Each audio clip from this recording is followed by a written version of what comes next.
Carol.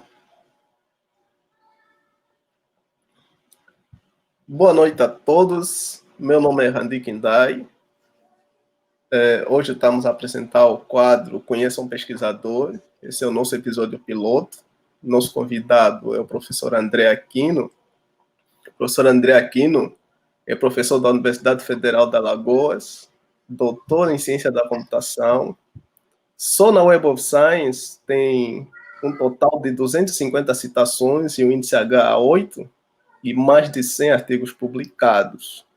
Tem experiência na área de ciência da computação, com ênfase em sistemas distribuídos e atua principalmente na área de redes de sensores sem fio.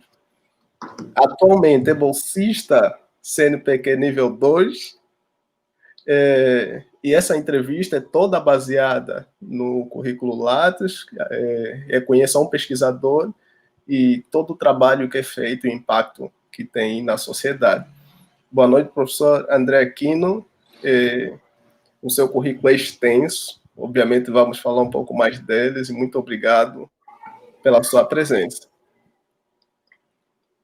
Bom, Randi, eu que agradeço aí o convite, né, a participação, é uma honra enorme, uma satisfação muito grande estar aqui com você, pena que não é presencialmente, né, saudade de você aí, das nossas interações, e estou às ordens, espero que eu consiga trazer boas elucidações a respeito da pesquisa e das coisas que a gente vem trabalhando. Muito bem. Inicialmente, o sistema Lattes, para quem não sabe, é um formulário eletrônico do Ministério da Ciência e Tecnologia do CNPq, da FINEP e da CAPES-MEC, para o cadastro de currículos de pesquisadores e de usuários de ciência e tecnologia em geral no Brasil. Professor, na sua opinião, qual é o principal papel de um pesquisador no local de trabalho e para a sociedade no geral? Bom, o papel do pesquisador, em geral, assim, né, de forma conceitual, seria a geração do conhecimento. Né? Se a gente for partir da premissa que a ideia da pesquisa científica é sempre estar avançando a fronteira aí do conhecimento, o papel do pesquisador, do ponto de vista assim, né, definição, é a gente gerar conhecimento. Mas a minha resposta assim, pessoal, ela vem muito, é um pouco mais, eu tendo a estender um pouco mais essa definição, que é o papel do pesquisador, para mim, né, o meu papel é formar pessoas, formar pesquisadores, formar cientistas e gerar um ecossistema. Obviamente que por tabela vem a questão da geração do conhecimento, geração de avanço na ciência, avanço na pesquisa e coisas desse tipo. Assim. Entendi, interessante. Então, como você se tornou pesquisador nessa sua trajetória com mais de 100 artigos publicados e atualmente é também coordenador de um laboratório de pesquisa? Pode falar um pouco sobre essa tua trajetória, por que a escolha dessa carreira e um pouco sobre o seu laboratório e linha de pesquisa? Bom, assim, por onde começar, né? Na verdade, assim, né, eu me considero, assim, eu posso dizer que eu sou pesquisador e trabalho com pesquisa científica desde 2002, 2001.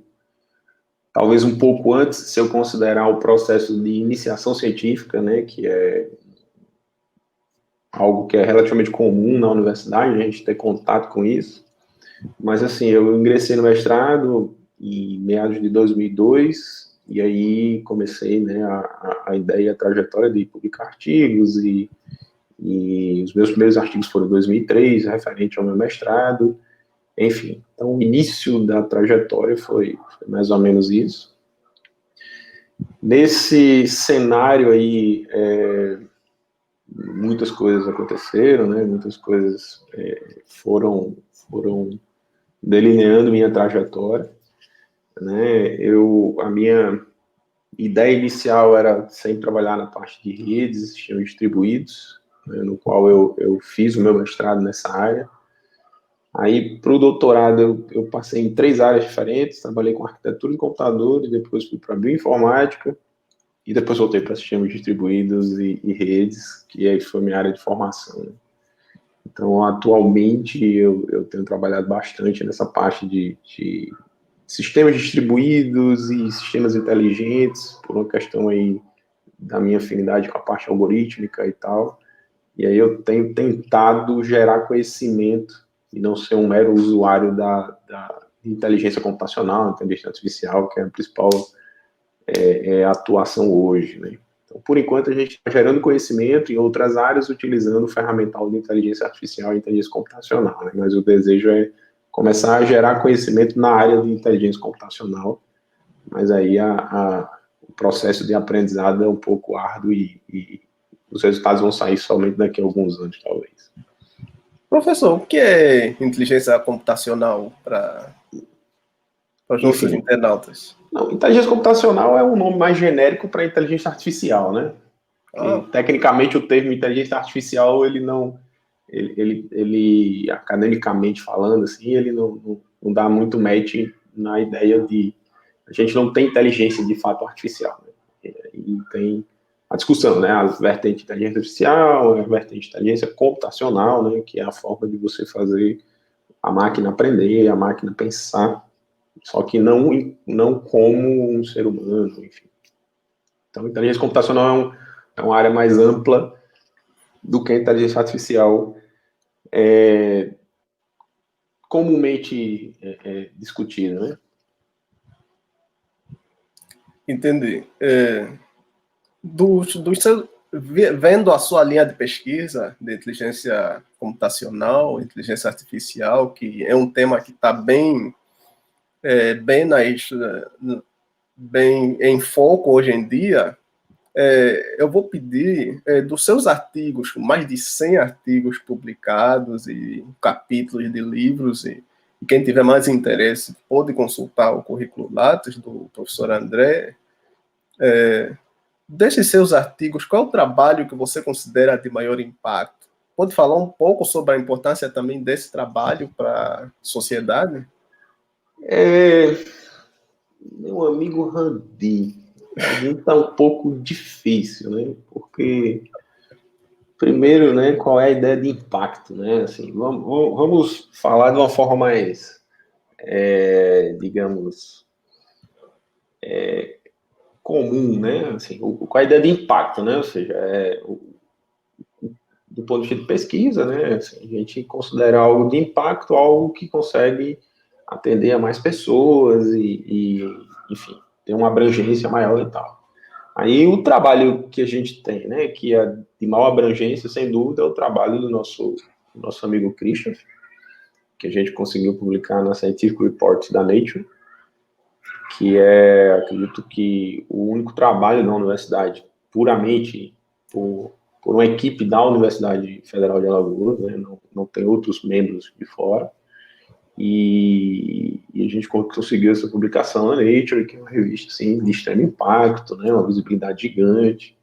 Tipo, nos 3 primeiros dias de disponibilização do artigo, tivemos, sei lá, 200 visitas ao artigo. Então, assim, fez muito... Realmente é uma pesquisa de bastante impacto. E é um trabalho muito bonito, que estuda a questão de topologias, né, topologias de redes e de conexões e coisas assim desse tipo, tá?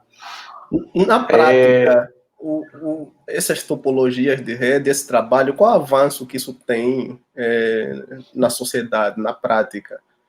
Então, assim, especificamente nesse tipo de trabalho, é um trabalho bastante teórico, assim, né? O que é que eu poderia afirmar a respeito dele, né?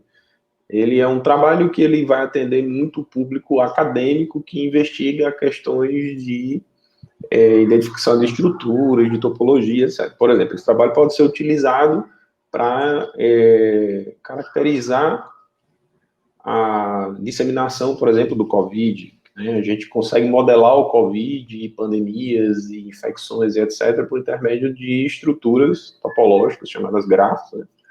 Onde a gente consegue mapear o que está acontecendo. Então, a ferramenta que a gente desenvolveu seria, por exemplo, pode ser aplicada para fazer a caracterização desse tipo de estruturas, né? Mas, assim, você perguntou o trabalho de maior impacto, né? Assim, do ponto de vista conceitual, esse trabalho, de fato, é o trabalho de maior impacto, né? Ou seja, é um artigo que a gente tem, né, mais forte, digamos assim. No entanto, existem outros trabalhos que eu gosto sempre né, discutir a respeito deles e pensar a respeito deles, que tem um impacto assim, para a sociedade também relativamente interessante. Um deles é um trabalho mais de formação, né?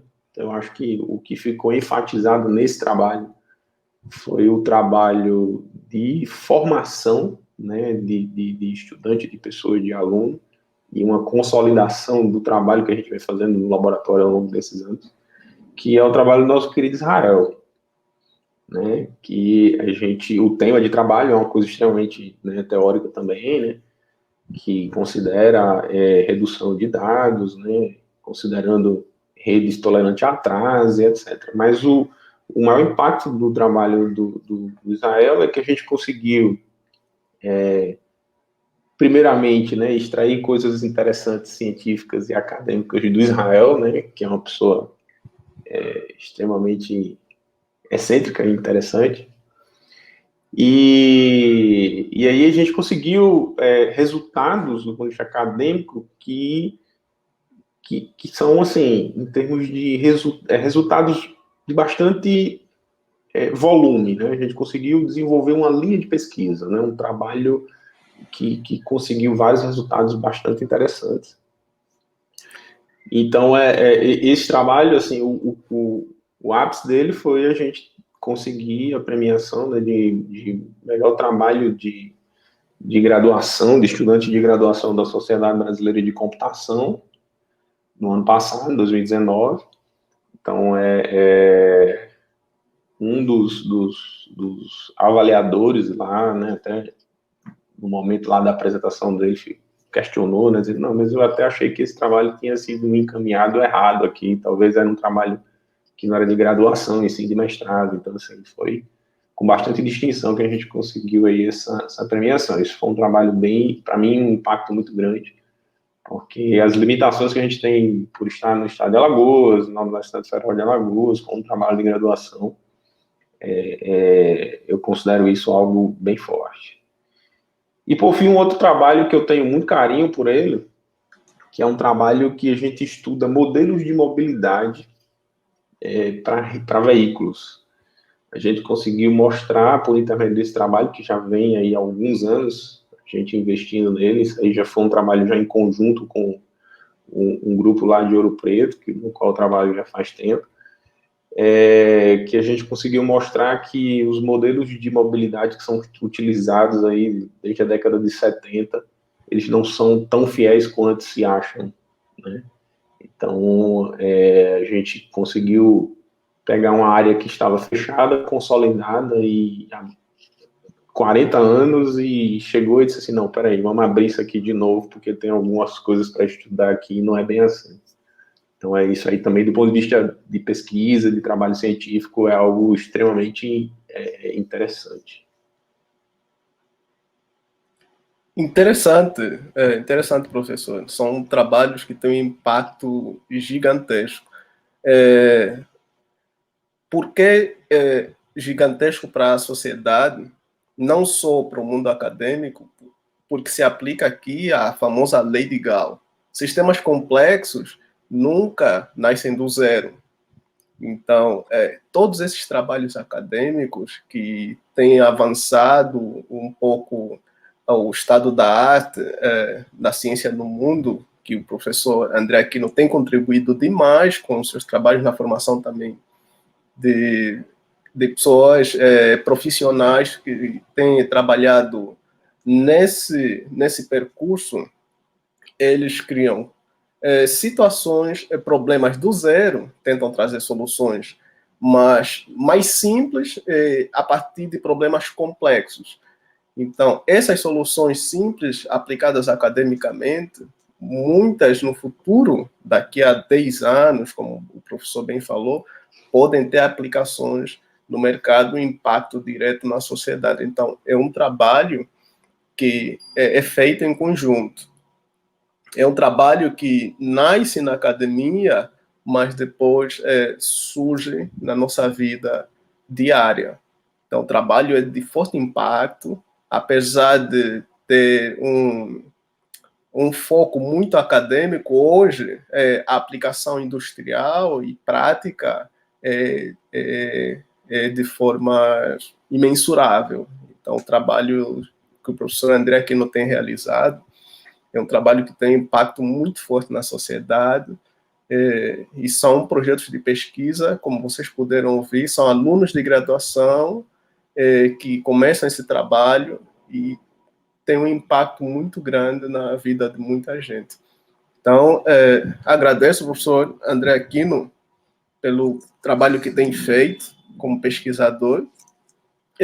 Daqui segue uma pergunta interessante.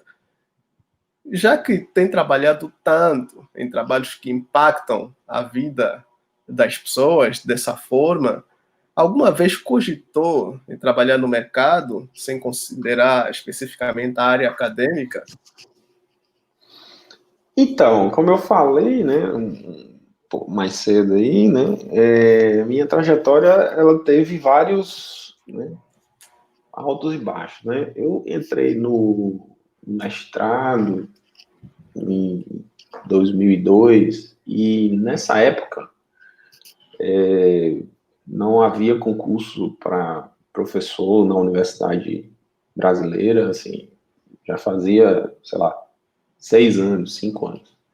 E quando eu estava no meio do doutorado, aí fazia quase 10 anos que não tinha concurso, e enfim, não se tinha perspectivas de ser professor, né, na universidade, nas universidades brasileiras.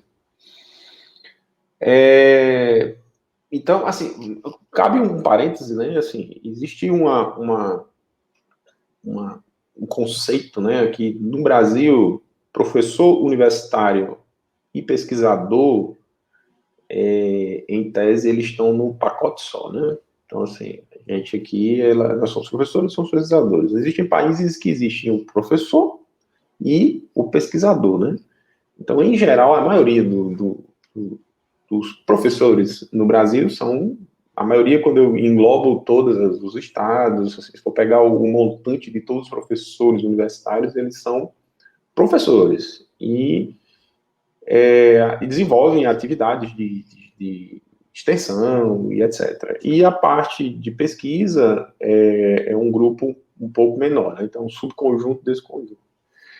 Então, assim, a gente, né, tende a ter esses dois papéis. Mas, enfim, fechando parênteses, voltando para a discussão, eu nunca, para ser bem sincero, até o meu último ano de doutorado, eu não cogitava ser professor de uma universidade brasileira. Então, assim, eu estava me preparando para encarar um Google da vida, na época, né, o Facebook, eu trabalhava com essa parte de redes, né, então a AT&T era um lugar que me atraía também, tinha uma galera de hardware lá na parte da Noruega ali, que trabalhava com umas coisas bem interessantes. Então, eu estava a minha expectativa era terminar o meu doutorado e ir embora para trabalhar em alguma grande empresa fora, enfim. Mas aí, no meu último ano de doutorado, começou um movimento aqui no Brasil chamado Reúne, que foi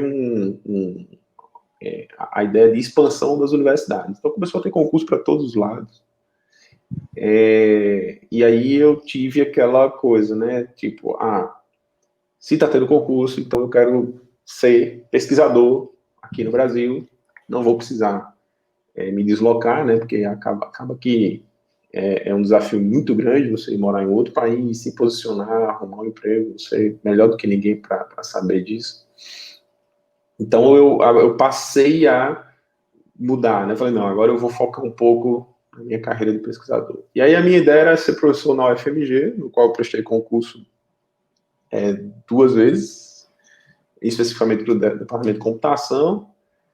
Uma delas eu já estava como professor aqui, enfim. Aí entrei um pouco antes na Federal de Ouro Preto, aí depois vim para cá, e aí aqui estamos. Mas, na verdade, a minha ideia era ir para o mercado, na verdade.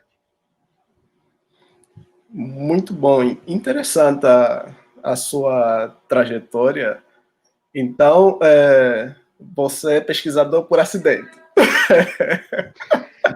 Assim, depende, por quê, né? Quando eu falo em trabalhar nas grandes empresas, né, que eu mencionei aqui, essas empresas, elas contratam doutores não para fazer front-end, né? Eles contratam os doutores para fazer pesquisa. Então, era a ideia de ser pesquisador, porém, dentro de uma empresa, entende? Então, o Google tem um centro de pesquisa gigante, a Microsoft, a Oracle, o Facebook, todo mundo, eles investem e muito em pesquisa dentro das suas empresas, entende? Entendi. Essa pergunta foi para enfatizar o fato do professor ter falado que aqui no Brasil, geralmente, quem é pesquisador é conotado como professor universitário. Você faz pesquisa, necessariamente, tem que ser professor universitário, mas não é essa a realidade no mundo. Não necessariamente. Grandes empresas, como o professor apontou, contratam pesquisadores para trabalhar com tecnologia de ponta, avançar esse estado da arte, avançar a tecnologia digital no mundo para melhorar a vida das pessoas. O professor André tem feito isso, formando mais pessoas e também avançando academicamente com as suas pesquisas focadas em sistemas distribuídos e redes de sensores sem fio. Professor, como era a sua vida de pesquisador antes de se tornar doutor aqui no Brasil, visto a sua trajetória? Como era a minha vida antes de virar Doutor. doutor? Era uma vida de... Isso realizando pesquisa aqui no Brasil, sim. tendo a realidade aqui no Brasil. Foi uma... Eu tinha uma vida de estudante, né? Estudante de doutorado, vivendo em República, em Belo Horizonte, que é a cidade dos botecos. Não existe mar, não existe boteco lá em Belo Horizonte. Então, minha vida de estudante era da faculdade, para reunir com a turma, voltava para a faculdade, trabalhava, estudava. Então, Era essa pessoal, a minha vida antes de terminar o doutorado. como vocês podem ver, um pesquisador é um ser humano. Não é uma máquina que está num quarto escuro, que tem ideias mirabolantes, né?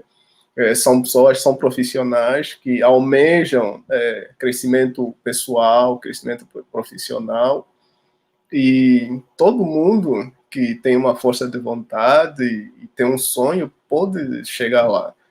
O professor André Aquino é um exemplo vivo de persistência e tem tido um sucesso considerável, visto a sua produção acadêmica e o impacto que ele tem tido na vida das pessoas. Então, um pesquisador, além de fazer pesquisa, avançar com conhecimento, ele também forma capital humano para melhorar a sociedade. Então, o papel do pesquisador é bem amplo e tem um impacto muito, muito forte na sociedade.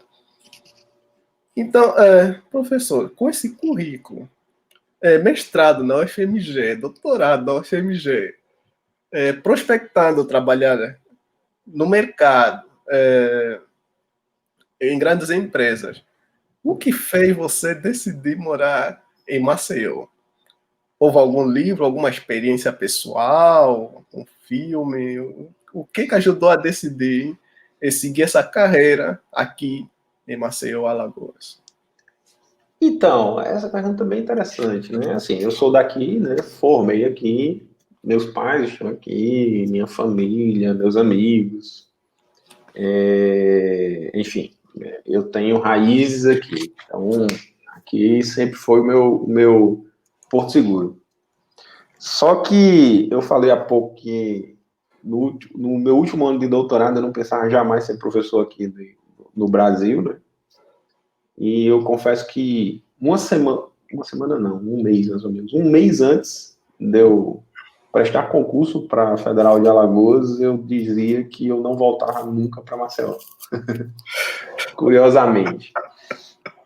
Então, na verdade, o que aconteceu, né? Eu tinha uma frase, meus amigos riam lá, né? Eu dizia assim, eu só volto para Maceió sob duas condições, ou se eu tiver numa situação complicada, sei lá, de saúde, etc., e eu voltaria para Maceió, para morrer em Maceió, eu falava exatamente isso, ou se eu tiver uma oportunidade de emprego fantástica, que eu vá ficar milionário e volto para Maceió. Obviamente que não foi a segunda, né? Então, quando eu terminei meu doutorado, eu descobri uma autoimune que chama retocolite ulcerativa, que é uma doença bem delicada, mas, enfim, estou super bem, já tem anos que eu não tenho problema. Meu querido professor, doutor Manuel Álvaro Lins, né, marido da nossa querida professora Eliana, é o meu médico, é quem toma conta de mim. Então, isso foi uma das coisas que me ajudou a decidir, de fato, vir para cá, né? Pela questão e agora? Eu vou para Maceió e quem vai cuidar de mim? Aí a Eliana disse, nós temos aqui uma das pessoas que mais entende sobre esse problema aí, que é o professor Manuel Álvaro. Então, isso foi uma coisa muito positiva. Só que isso foi um dos fatores, né? Então, eu estava aí com esse problema e naquela sensação, né? Assim, é uma doença, hoje em dia é muito tranquila, assim, a gente, né, convive tranquilo, uma doença autoimune, beleza? Mas na época eu tomei aquele susto, falei, meu Deus, e tal, fiquei meio assustado. E aí a vinda para Maceió meio que me dava um conforto, né? Não, vou estar perto dos meus pais, aí você começa a pensar outras coisas que tendem a ser um pouco mais na época era um pouco mais importante do que simplesmente trabalho, né? Hoje eu tenho convicção de que só isso interessa, na verdade. E aí eu vim para cá, e aí teve alguns outros fatores, como por exemplo, uma conversa que eu tive com o professor Alejandro, que é o fundador do Lacan, né? Que é o laboratório aí que a gente está trabalhando, né? E aí ele teve lá em Belo Horizonte, aí a gente acho que ele foi para uma banca, enfim, ele foi para um happy hour assim, e aí ele começou a falar do que estava acontecendo, e eu já vim de lá para cá sabendo que eu ia agregar o Lacan, né? Que é um grupo de pesquisa fantástico, que tem pessoas brilhantes, pessoas extremamente competentes e pesquisadores, e enfim, o meu refúgio ali hoje é lá dentro do Lacan. Então, foram esses fatores, né? Assim, o conforto da família, o conforto de saber que eu ia poder fazer pesquisa num grupo extremamente forte e ter o Alvinho para tomar conta de mim lá. Então, isso aí foram coisas aí que foram decisivas para o meu retorno. Tanto que eu fiz um concurso, depois de eu ter entrado aqui, eu fiz um outro concurso lá na UFMG, para o departamento de computação. Não fiquei classificado, eram duas vagas, eu acho que eu fiquei em quarto. E aí o pessoal lá, meu ex-orientador me sondou para saber se fosse o caso de ter mais vagas, se eu iria e tal. Eu falei, não vou não. Eu meio que fiz o concurso, lógico, se eu tivesse passado entre os dois primeiros, eu não estaria aqui, estaria lá. Mas assim, a sensação de dizer, não, eu realmente consegui ser aprovado no concurso e tal, foi algo meio que interessante aí. E aí acabei ficando aqui. E já se fazem 10 anos que eu voltei para cá. Interessante. Professor, como tem sido essa sua trajetória desde a entrada no Lacan, a criação do Lacan, hoje é coordenador do Lacan? Pode explanar um pouco como foi essa trajetória, a criação do Lacan, o que o Lacan se foca, o que é o Lacan, afinal, que você comentou? Então, o Lacan, quando eu cheguei aqui, já tinha sido criado, né? Então, quem fundou o Lacan, como eu já tinha falado, foi o professor Alejandro, né? Que são os fundadores, o professor Alejandro e a professora Eliana, e o professor Leonardo. Eu não sei, assim, o Léo, eu acho que ele eu não tenho certeza se ele fez parte da concepção do negócio ou se ele colou assim que criou-se o laboratório, né? O espaço ali e tal. Então, quando eu vim, obviamente eu vim reforçando esse time. Então, o professor Alejandro era o líder, ainda é um grande líder, né? Ele fica insistindo que eu sou coordenador do Lacan. Aí eu aceitei o posto de coordenador do Lacan a partir do momento que eu consegui colocar ele como pesquisador sênior. Então, ele é o cara sênior, super sênior do laboratório, ele e o professor Oswaldo, e eu sou só o coordenador. Então, enfim. E aí tinha o professor Heitor também, né, que era um cara que estava terminando o doutorado e iria voltar para cá e tal. Então a gente tinha uma perspectiva que, inclusive, terminou o doutorado lá em Minas com o mesmo cara que me orientou, que é o professor Loureiro, né? Foi o meu orientador informal, meu parceiro aí até, quem tomou conta de mim academicamente. Meu orientador oficial é o professor Antônio Otávio, que foi o que tratou das questões técnicas e formalidades. Enfim, aí eu vim para cá, já tinha essa estrutura e tal, então o Alejandro cedeu uma sala para mim, aquela sala que eu fico, que você conhece, enfim, aí eu cheguei de forma discreta, enfim, querendo entender tudo, aprender tudo, e aí comecei a fazer o meu trabalho e tal, muito inspirado sempre no Alejandro, né? A professora Helena até brinca que eu tenho o mesmo estilo, a mesma pegada do Alejandro, assim, mas com certeza é uma tentativa de imitar quem faz as coisas bem feitas e faz as coisas certas, né? Então, eu sempre tive o Alejandro como uma grande inspiração aí, como pesquisador e como pessoa, né? Um cara fantástico. Então, eu fui construindo ali o processo. Aí aconteceu algo, exatamente 5 anos atrás, que foi a eleição da professora Valéria para reitora, né? Que conseguiu cooptar o Alejandro para ir para a reitoria de pesquisa. Quando ele foi, obviamente, né, quem entende um pouco essa questão assim de cargos e etc. dentro da universidade, né, ele teve que levar a base dele. Tentou me levar, e aí eu, pessoal, deixa eu ficar mais ali meus artigos aqui, fazendo minhas coisas, então ele deixou. Aí ficamos eu e o Heitor, e ele foi para lá. Na ida dele, foi ele, Leiana, Léo, André Lage, todo mundo para lá. E aí ficamos eu e o Heitor, e aí agora, o que a gente vai fazer? Uai, vamos tocar o laboratório. Nesse vamos tocar o laboratório foi que a gente começou a dar uma cara mais assim da gente. O Alejandro deu carta, né, branca, enfim, a gente começou a fazer muitas coisas e aí eu sempre assim, tinha um volume muito grande de trabalho e aí os alunos que também são meio workaholic que gosta de trabalhar comigo, então cola, então assim, é um casamento perfeito, né? Então o time do Lacan hoje é um time assim que eu acho que 80% dos alunos que fazem parte do Lacan são meus alunos, ou estão vinculados ao Lacan por intermédio de projetos comigo. Então nós temos hoje 65 pessoas dentro do laboratório, uns 5 projetos gigantes, com um impacto bem grande no estado, a gente tem uma produção bem alta aí, né? Muitos artigos a gente publica.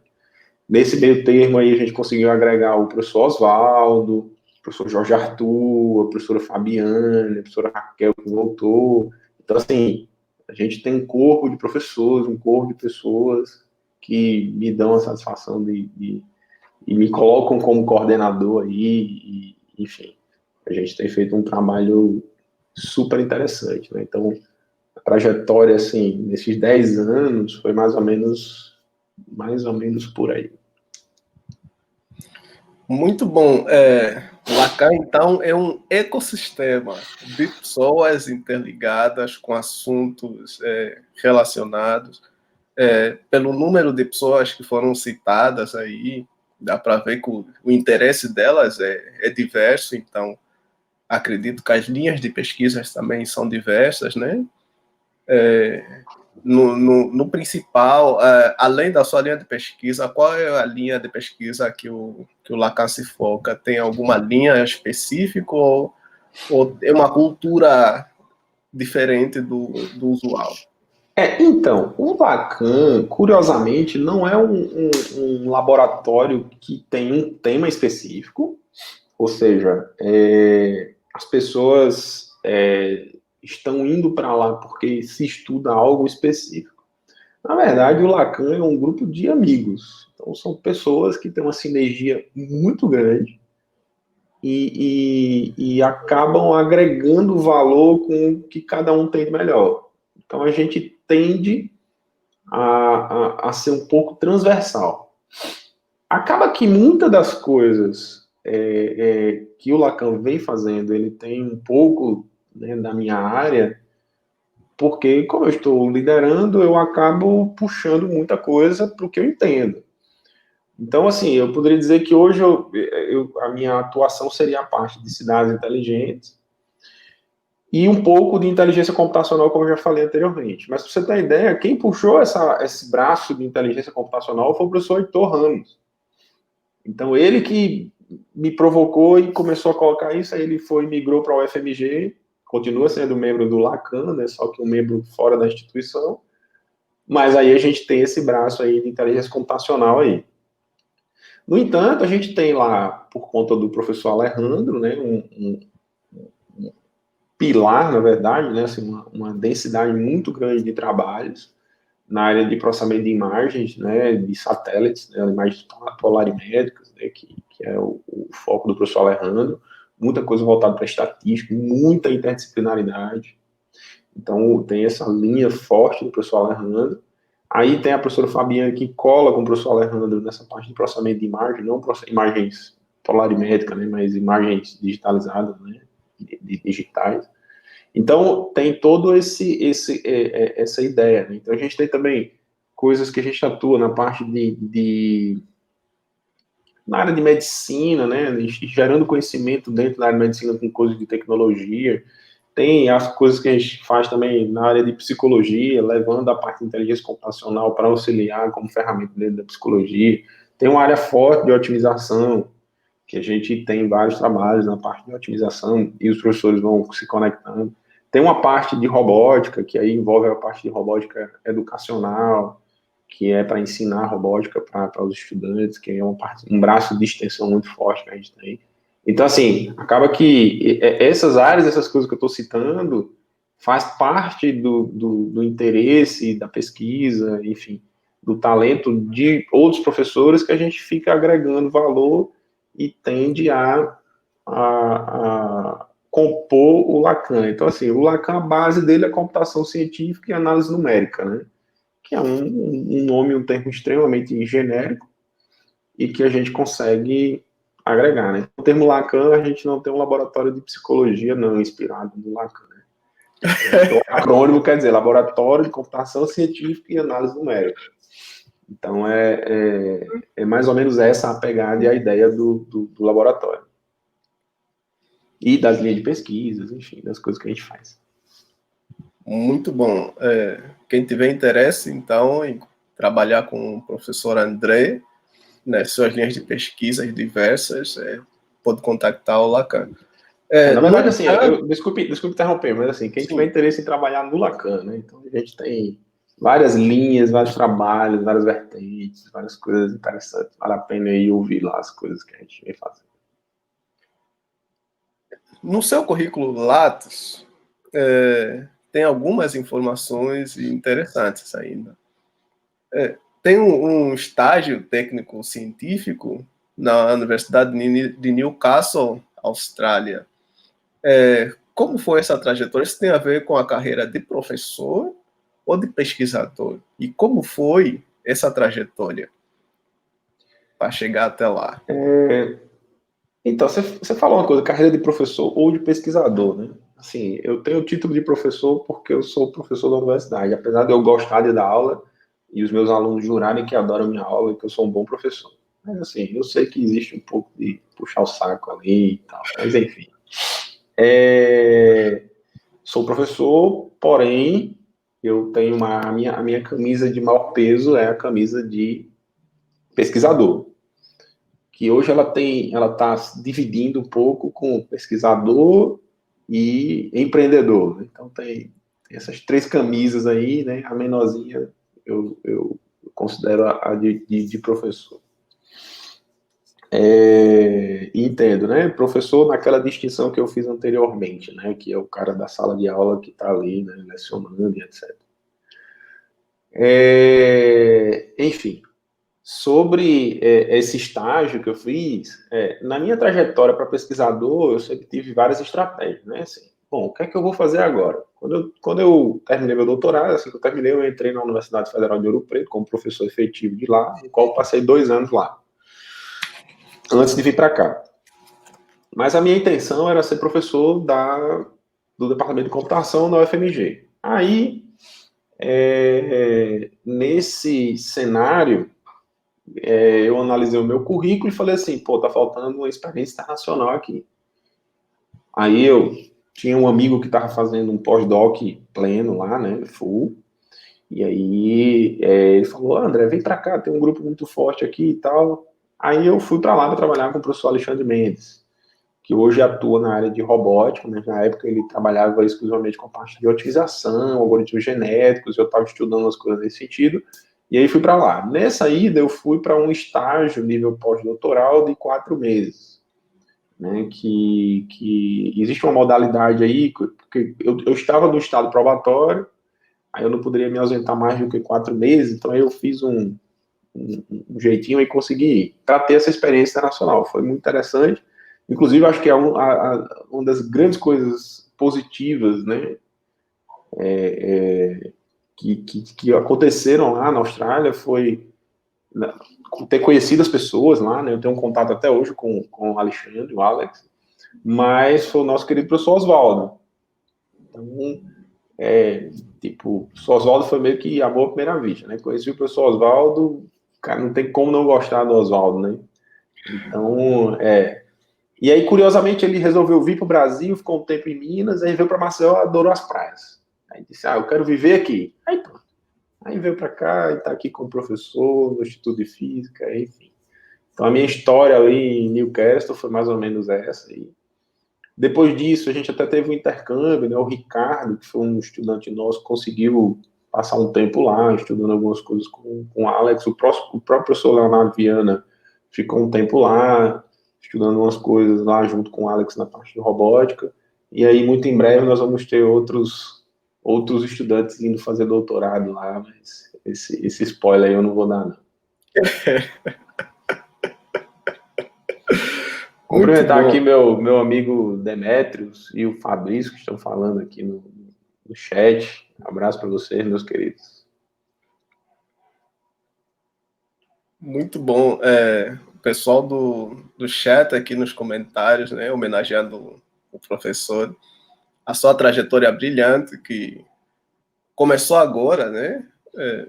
Ainda tem muitos anos ainda de estrada, muitos anos de contribuição. Rapaz, eu achei que eu ia me aposentar nos próximos 5 anos, né? Não vai. Não vou, não, né? Não vai. Tem razão. Tem muito trabalho ainda a ser feito, muita gente que quer trabalhar com você. Acredito que, como a carreira de pesquisador é uma carreira típica, não é como muitas outras carreiras que você é obrigado a se aposentar. Você trabalha enquanto você tiver força, né? Como pesquisador, como professor já são outros itens, mas a pesquisa não tem idade. Então, acredito que ainda vamos ver muitas contribuições interessantes do professor André. E, professor, quem quiser contactá-lo, onde deve ir? E-mail, algum site, trocar alguma ideia? Onde deve ir para contactá-lo? Tem o site do Lacan, né? Que é www.lacan.ufal.br.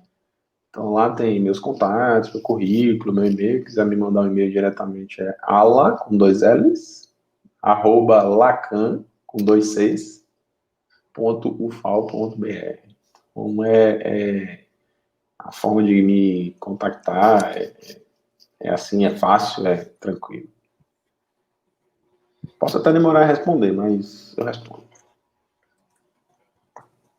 Muito bom. Então, professor, eu agradeço muito pelo tempo. Nós desejamos que volte mais uma vez, porque ainda tem muita história para ser contada nesse currículo Lattes, que não conseguimos contar pelo tempo aqui. Mas agradeço muito pela troca de experiência. Deu para mostrar para muita gente o que um pesquisador faz, na verdade, e as conquistas que podem ser alcançadas nessa trajetória. O impacto que isso tem na sociedade e na vida das pessoas em geral que trabalham nesse ramo e passam, né, na trajetória, principalmente os alunos, professores, as experiências trocadas nas viagens, e é tudo muito interessante. Então, professor, meus agradecimentos aqui e votos de boa continuação. E esperamos nos ver no futuro mais uma vez para contar mais histórias sobre a sua trajetória brilhante. Então, Andy, eu só tenho a agradecer, né? Assim, em várias áreas, né? Assim, né? Você é um cara que está presente aí, é um aluno, um amigo, um companheiro, enfim, várias coisas aí no mesmo pacote. E aí eu acho que, em linhas gerais, reforçando o que eu falei no início, né? Eu acho que a gente, eu enquanto pesquisador, e o laboratório, e o grupo, né, que está ali, a gente está sempre interessado em transformar pessoas. Então, formar pessoas, eu acho, eu me orgulho muito de observar como que as pessoas iniciaram lá dentro do laboratório e como elas saem.